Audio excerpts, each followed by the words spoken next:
Esta es tu historia, esta es mi historia, pero principalmente esta es la más grande historia que se haya contado. Esta es la historia de Dios.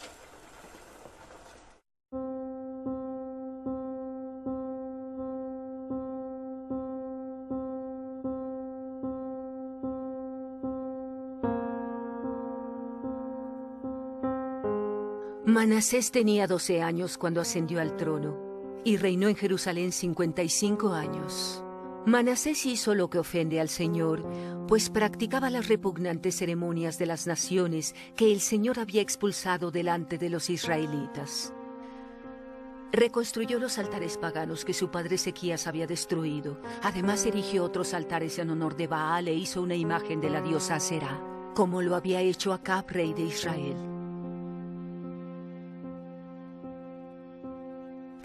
Se postró ante todos los astros del cielo y los adoró. Construyó altares en el templo del Señor, lugar del cual el Señor había dicho: Jerusalén será el lugar donde yo habite. En ambos atrios del templo del Señor construyó altares en honor de los astros del cielo. Sacrificó en el fuego a su propio hijo. Practicó la magia y la hechicería y consultó nigromantes y espiritistas. Hizo continuamente lo que ofende al Señor, provocando así su ira.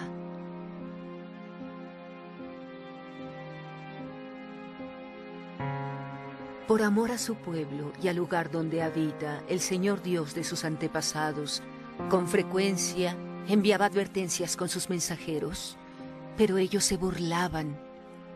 Tenían en poco sus palabras y se mofaban de sus propios profetas. Por fin el Señor desató su ira contra el pueblo y ya no hubo remedio. Sesión 17. La caída del reino.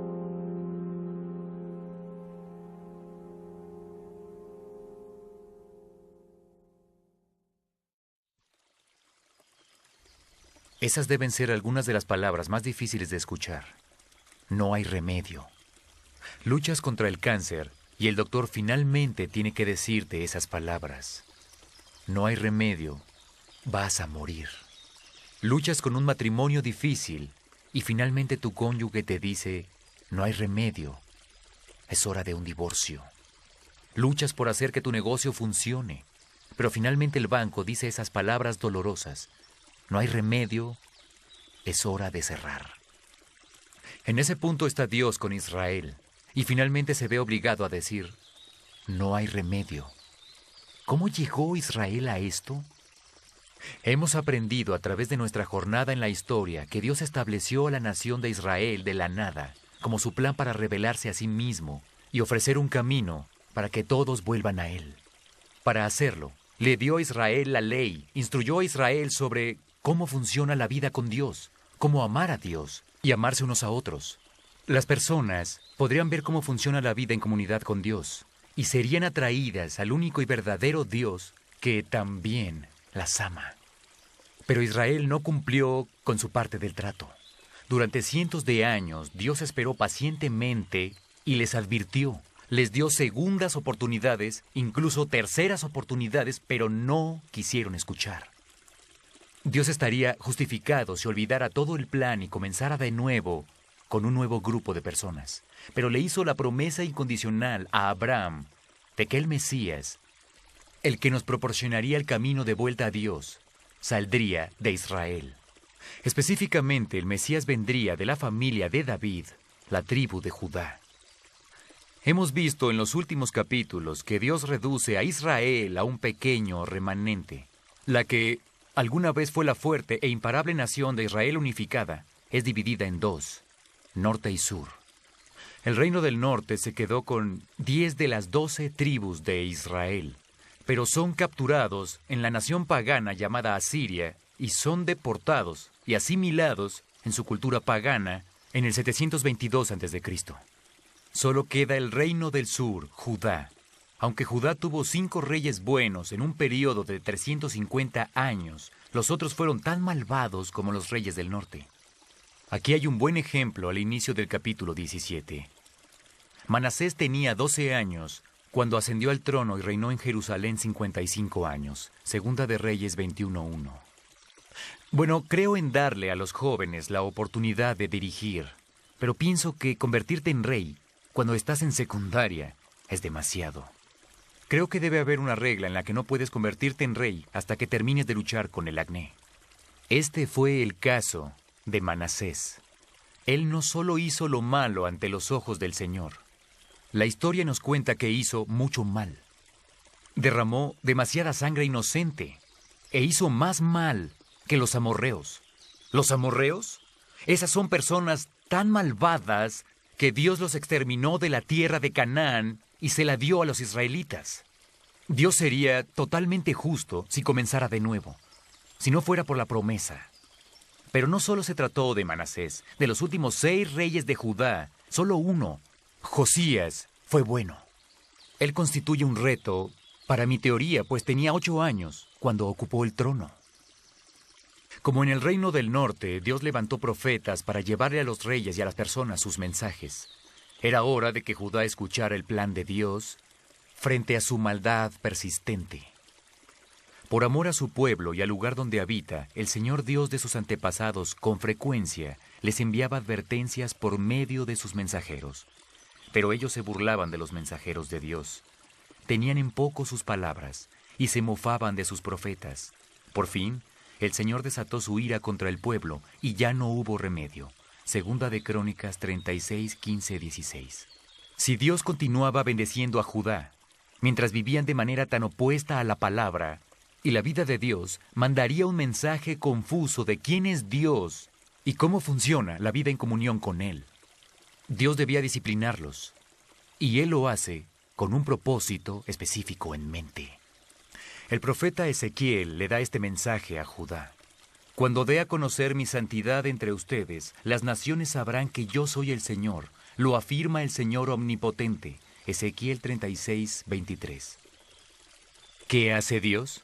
Levanta a otra nación pagana, Babilonia, que hará con Judá lo que Asiria hizo con Israel. En un periodo de 20 años, los capturarán, quemarán la ciudad, destruirán el hermoso templo que Salomón construyó y se llevarán a las personas a Babilonia. Eso comienza en el 605 a.C.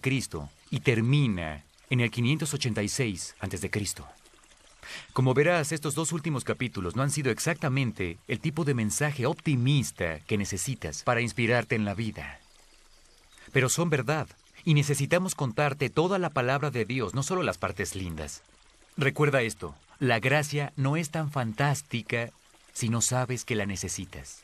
Y vaya que la necesitamos.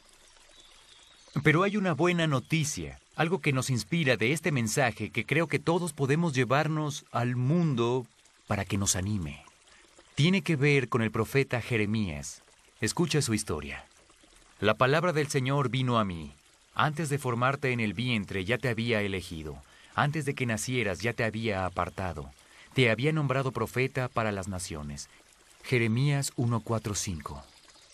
Dios le dice a Jeremías que incluso antes de que él naciera tenía una idea de qué papel jugaría el profeta en el desarrollo de la historia primaria de Dios.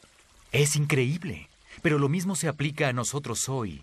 Efesios capítulo 2, versículo 10 en el Nuevo Testamento dice: porque somos hechura de Dios, creados en Cristo Jesús, para buenas obras, las cuales Dios dispuso de antemano a fin de que las pongamos en práctica.